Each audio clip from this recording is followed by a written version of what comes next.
Hi guys, இன்றைக்கி நான் இந்த மாதிரி பீஸா பேஸ் வாங்கியிருக்கேன்.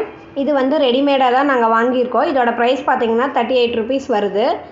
இது வந்து பெய்ட் ப்ரமோஷன் வீடியோ கிடையாதுங்க. இது வந்து நான் எங்கள் வீட்டில் நாங்கள் ப்ரிப்பேர் பண்ணுறதுக்காக தான் வாங்கியிருக்கோம். அதை வீடியோவாக எடுத்து ஷேர் பண்ணுறோம். இப்போ இதை நம்ம ஓப்பன் பண்ணிக்கலாம். இதில் நல்லா ரவுண்டாக 2 பேஸ் இருக்கும், பீஸா பேஸு. இப்போ இதை கட் பண்ணி ஓப்பன் பண்ணிக்கிறேன். பாருங்கள், இந்த மாதிரி தான் இருக்கும். மேலே குட்டி குட்டியாக ஹோல்ஸ் போட்டிருப்பாங்க. இந்த ஹோல்ஸ் வந்து நமக்கு சஃபிஷியண்ட்டாக இருக்காது. நம்ம வந்து ஃபோர்க் வச்சு மறுபடியும் கொஞ்சம் ஹோல்ஸ் போட்டுக்கலாம். இப்போ நான் இதை வந்து ஒரு பிளேட்டுக்கு மாற்றிக்கிறேன். மாற்றிட்டு ஃபோர்க் வச்சு நான் இந்த மாதிரி ஹோல் போட்டு எடுத்துக்கிறேன். ஆல்ரெடி நம்ம பீஸா டோ எப்படி ப்ரிப்பேர் பண்ணி பீஸா செய்யணுங்கிற வீடியோ நம்ம சேனலில் இருக்குது. வேணுங்கிறவங்க செக் அவுட் பண்ணிக்கோங்க.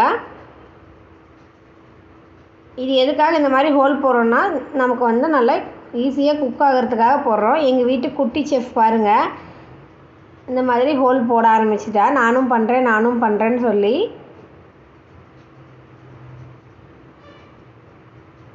இப்போ ஹோல்ஸ் எல்லாம் போட்டு எடுத்தாச்சு. இதுக்கு மேலே கொஞ்சமாக வெண்ணெய் அப்ளை பண்ணிக்கலாம். எதுக்காக பட்டர் அப்ளை பண்ணணும் அப்படின்னா, நல்ல ஒரு டேஸ்ட் நல்லா ரிச்சாக இருக்கும். அதுக்காக தான் அப்ளை பண்ணுறேன். வேணாங்கிறவங்க ஸ்கிப் பண்ணிக்கோங்க.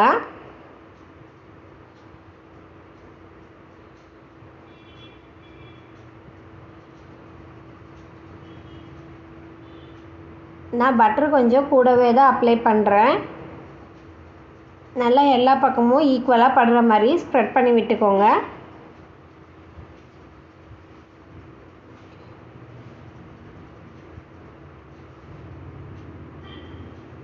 இதுக்கப்புறம் நம்ம பீஸா சாஸ் வந்து சேர்த்தணும். இதுவும் இது 10 ரூபா பாக்கெட் கடையில் இந்த மாதிரி கிடைக்கிது. நான் இது வாங்கியிருக்கேன். இப்போ இதை கட் பண்ணி இதையும் நான் சேர்த்துக்கிறேன். இந்த ஒரு பாக்கெட் வந்து இந்த ஒரு பேஸ்க்கு வந்து கரெக்டாக இருக்கும். இல்லை நல்லா இன்னும் நல்லா ஸ்ப்ரெட் பண்ணணும் அப்படின்னா 1.5 பாக்கெட் அந்த மாதிரி ஆகுது. எனக்கு வந்து இந்த ஒரு பாக்கெட்டே போதுமாக இருந்துச்சு.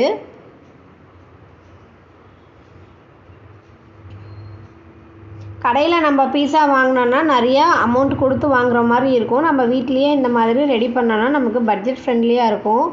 நாமளே செஞ்ச ஒரு திருப்தி இருக்கும்.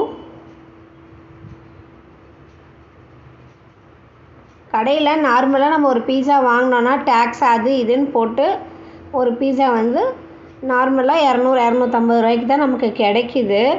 நம்ம வீட்டில் செய்யக்குள்ளே நமக்கு வந்து குவான்டிட்டியும் அதிகமாக இருக்கும், செலவும் ரொம்ப கம்மியாக தான் இருக்கும்.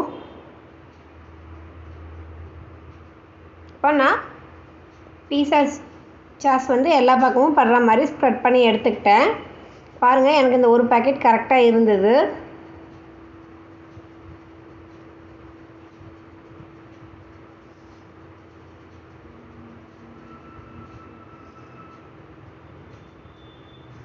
நாங்கள் அடிக்கடி பீஸா செய்ய மாட்டோம். என்றைக்காவது ஒரு நாள் தான் செய்வோம், ஒரு 6 months ஒன்ஸ் அந்த மாதிரி. அதனால் எனக்கு அந்த சாஸ் பாட்டில் வாங்கி வச்சா வேஸ்ட்டாக போயிடும். அதனால் இந்த மாதிரி சின்ன பாக்கெட் கிடச்சிது, அதனால் நான் வாங்கிக்கிட்டேன்.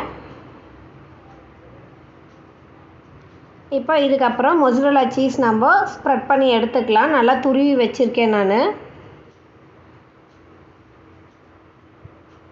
நல்லா எல்லா பக்கமும் படுறா போல் போட்டுக்கோங்க.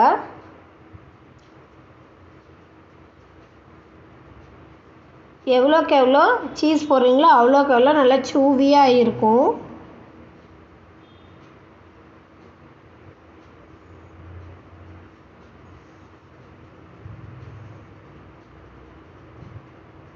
இப்போ நான் எல்லா பக்கமும் ஓரளவு கவர் பண்ணிட்டேன். இதுக்கப்புறம் நான் ஆனியன், கேப்சிகம், டொமேட்டோ இதெல்லாம் கட் பண்ணி எடுத்து வச்சுருக்கேன். இன்றைக்கி ஆனியன், கேப்சிகம், டொமேட்டோ எல்லாம் தான் டாப்பிங்ஸாக நான் வைக்க போகிறேன். உங்கள்கிட்ட என்ன வெஜ்ஜீஸ் இருக்கோ வச்சுக்கோங்க. லைக் மஷ்ரூம், இல்லை நான்வெஜ் வேணும்னா சிக்கன் இந்த மாதிரி இருந்துச்சுன்னா வச்சுக்கோங்க. நான் இன்றைக்கி இதுதான் செய்ய போகிறேன். நான் எப்பயுமே வந்து நான்வெஜ் வந்து பீஸாலாம் அதிகமாக ப்ரிஃபர் பண்ணுறதில்ல. நான் வெஜ்ஜு தான் எனக்கு பிடிக்கும். இப்போ நான் கேப்சிகம்மை ரேண்டமாக அங்கே ஒன்று இங்கே ஒன்றுமா அரேஞ்ச் பண்ணிக்கிறேன். இதுக்கப்புறம் கட் பண்ணி வச்சுருக்கிற ஆனியன், டொமேட்டோ இதெல்லாமும் நான் அசம்பிள் பண்ணி எடுத்துக்கிறேன். லைனாக வைக்கணும்னு அவசியம் இல்லை, அங்கொன்றுமா இங்கொன்றுமா வச்சிங்கனாவே நல்லாயிருக்கும்.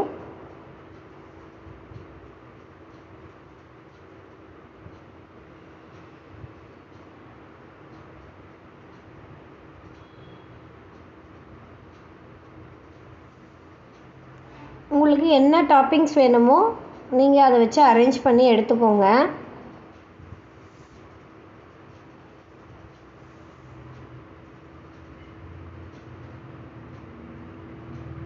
இப்போ பாருங்கள், பார்த்தாவே நல்லா டெம்ப்ட் ஆகுது. எப்போ குக் பண்ணி எப்போ சாப்பிடுவோம் அந்த மாதிரி தோணுது எனக்கு.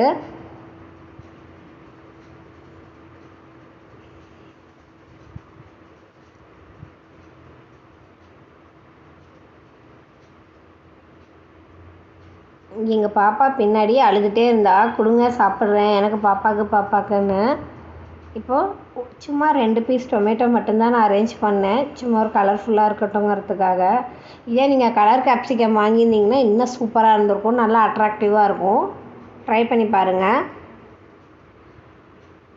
இதுக்கப்புறம் மேலேயும் கொஞ்சம் சீஸ் வந்து துருவி எடுத்துக்கிறேன். மலை சாரலாட்ட தூவி எடுத்துக்கணுங்க, அப்போ தான் சூப்பராக இருக்கும். என்னோடய கிரேட்டர் எங்கள் பாப்பாவை தட்டுனா உடஞ்சி வந்துருச்சு, அதனால் அந்த கிரேட்டர் மட்டும் கையில் பிடிச்சி தான் இந்த மாதிரி நான் துருவிக்கிறேன். பாருங்கள்,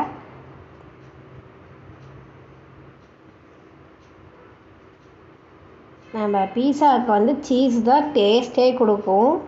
அதனால் எங்கள் வீட்டில் எப்பயுமே கொஞ்சம் சீஸ் வந்து தூக்கலாக போட்டால் எல்லாத்துக்குமே பிடிக்கும்.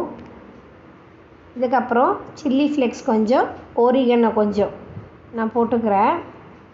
ஏற்கனவே நாங்கள் கடையில் வாங்கக்குள்ள சில்லி ஃப்ளேக்ஸ், ஓரிகனோலாம் வீட்டில் இருந்தது, அதனால் அதையே எடுத்து யூஸ் பண்ணிக்கிட்டேன். இப்போ ஒரு தோசைக்கல் எடுத்துக்கிட்டேன், அதுக்கு மேலே தூள் உப்பை நல்லா ஸ்ப்ரெட் பண்ணிக்கிறேன்.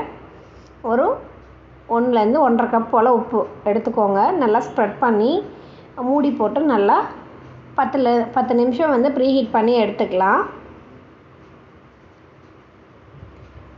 ப்ரீஹீட் பண்ணக்குள்ளே மூடி போட்டு ப்ரீஹீட் பண்ணுங்கள். இப்போ 10 நிமிஷம் போல் ஆயிடுச்சு. இப்போ நான் ஓப்பன் பண்ணுறேன், நல்லா அனல் பறக்குது. இதுக்கு மேலே வந்து ஒரு ரேக்கோ இல்லை வந்து ஏதோ ஒரு பாத்திரமோ வச்சு தான் நம்ம பீஸா வைக்கணும். என்கிட்ட குட்டி பாத்திரம் இங்கே அவைலபிள் இல்லை, அதனால் ஒரு அகல் விளக்கு வச்சுட்டு அதுக்கு மேலே நான் பீஸா வச்சுருந்த அந்த பிளேட்டை வச்சுட்டேன். இப்போ நான் இட்லி பானை மூடியவே மூட ட்ரை பண்ணேன், ஆனால் எனக்கு அது வந்து கரெக்டாக செட் ஆகலை. அதனால் என்கிட்ட இட்லி பானை தான் இருக்குது இந்த வீட்டில், அதனால் இட்லி பானையை கமுத்து போட்டேன். எது நம்மக்கிட்ட இருக்குதோ அதை வச்சு நம்ம வந்து செய்ய கற்றுக்கணும். வாழ்க்கையிலையும் அதே போல் தான், நம்ம இருக்கிறத வச்சுட்டு இல்லாத ஒன்றுக்கு நம்ம ஆசைப்பட்டு தேடிகிட்டே இருக்கக்கூடாது. இருக்கிறத வச்சு நம்ம ஹாப்பியாக இருக்கணும். இப்போ பாருங்கள், நல்லா லோ ஃப்ளேமில் 20 நிமிஷம் போல் குக் பண்ணி எடுத்தாச்சு. நமக்கு தேவையான பீஸாவும் ரெடி ஆகிடுச்சு. நல்லா அரோமா வருதுங்க, நல்லா டெம்ப்ட் ஆகுது. இப்போ இதை நம்ம எடுத்து ஒரு பிளேட்டுக்கு ட்ரான்ஸ்ஃபர் பண்ணிக்கலாம். ஒரு பிளேட்டுக்கு ட்ரான்ஸ்ஃபர் பண்ணியாச்சு. இப்போ என்கிட்ட இங்கே வந்து பீஸா கட் பண்ணுற கட்டரெல்லாம் என்கிட்ட இல்லை, ஸோ நான் வந்து கத்தியை வச்சு தான் கட் பண்ணுறேன். நல்லா பீஸா சூடாக இருக்குது, அதனால் எங்கள் வீட்டுக்காரர் கூட நான் கட் பண்ணுறேன்னு சொல்லிட்டாரு. அவர் தான் கட் பண்ணுறாரு. பாருங்கள், கடையில் வாங்குற மாதிரியே நல்லா சூப்பராக இருந்தது. நல்லா வாசங்க, நாக்கில் நல்லா எச்ச ஊறுது. எங்கள் குட்டி பாப்பாக்குன்னு பின்னாடி ஒரே சத்தம், அதனால தான் நான் மியூட் போட்டு நான் பேசியிருக்கேன். இப்போ பாருங்கள், நமக்கு தேவையான பீஸா வந்து ரெடி ஆகிடுச்சு. நீங்களே இந்த மாதிரி பீஸா பேஸ் வச்சு வீட்டில் ஈஸியாக ட்ரை பண்ணி பாருங்கள். வாங்க பீஸா சாப்பிட்லாம். தேங்க்யூ.